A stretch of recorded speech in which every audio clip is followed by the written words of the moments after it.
out, last but never least, I'm going to tell you a story about how I got poison ivy in an unusual place.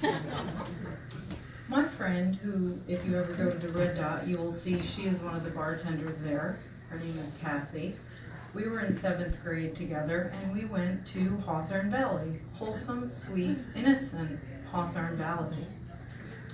And we had to go on a 7th grade trip together where we were going to go to the Amish country, which sounds very wholesome until we got there in Pennsylvania as 7th grade girls. Let me set the scene for you. This is 1982, the age of Cyndi Lauper, and girls just want to have fun. We head out to places like going to Hershey Park, and we're riding the rides. And you know, you tilt your head back on one of these spinny rides, and the music is playing, and it's playing Rock You Like a Hurricane. And we're just jamming to this. And then we get back to the lodge and the place that we're staying, the campground, and we're listening to The Doors and People Are Strange. And at this point, rock and roll, wow, right? Waldorf kids are not supposed to listen to recorded music, and now I see why. We get really jacked up. And I've seen you. You've gotten jacked up with the fist pumping out the window of your car. Rock and roll. So we're all jacked up, and we're in 7th grade, so our hormones are kind of flying around a little bit. We're getting like excited about all the music and stuff, and that we're camping and we're away and there's really no chaperones. And we think, oh gosh, we want to do something fun and exciting, and we're feeling kind of sexual, actually, for lack of a better word, because it's 7th grade and the hormones are going. And we think, oh, we want to do something. It's co-ed, the boys and the girls are all there together. But we don't want to do that, and we're not really sure what that is about, and we know it's not that, but we still want to do something kind of fun and exciting.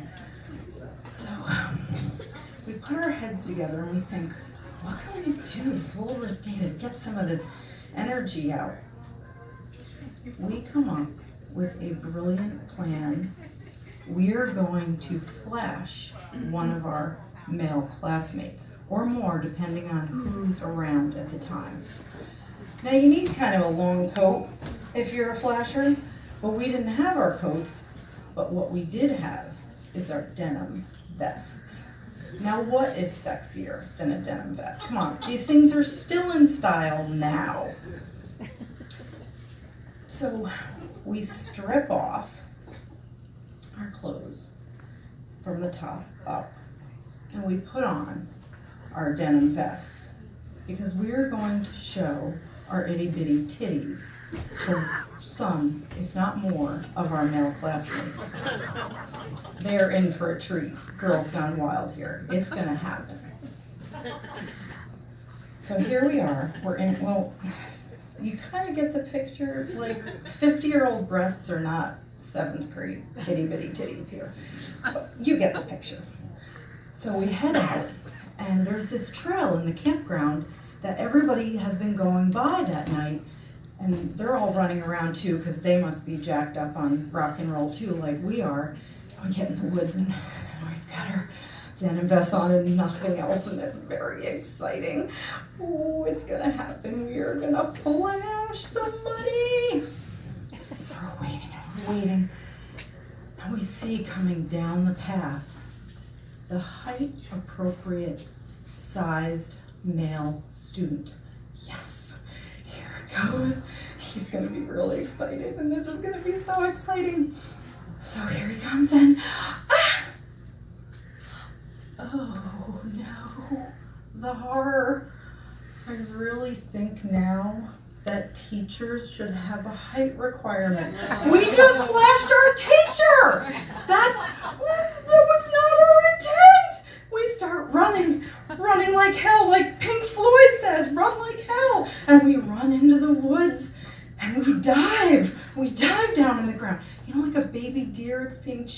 by the hunter, and they run for a little bit and then they drop. And then so you're kind of like, well, where did they go? That's what we did.